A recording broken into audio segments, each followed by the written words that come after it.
Now, what I would like to do is show all of you. This is called the Bedford flag. What is it called?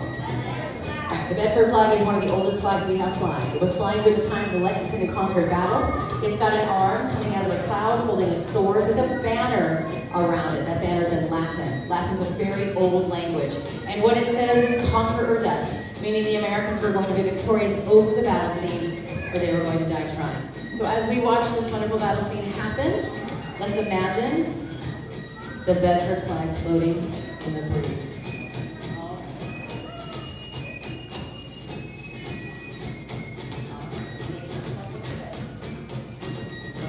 We're going to give you a lights, camera, action on 3. Ready, audience?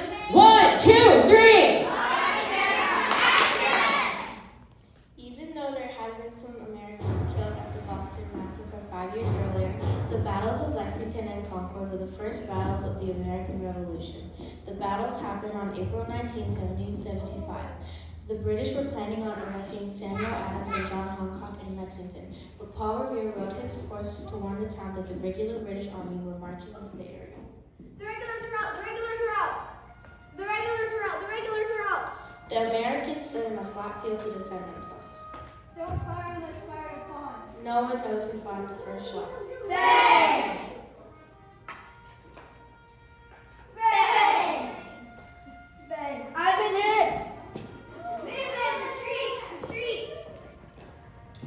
Retreat! 8 Americans were killed and 10 others were wounded. Cut. The British continued to march on to Concord to destroy weapons and ammunition they believed destroyed in the area. When the British arrived in Concord, another battle happened. Bang! Bang! The Americans were defeating the British. The British had to retreat about 16 miles back to Charlestown. By the time they reached Charlestown, 73 British soldiers were killed, 174 wounded, and 26 others were missing. The battles of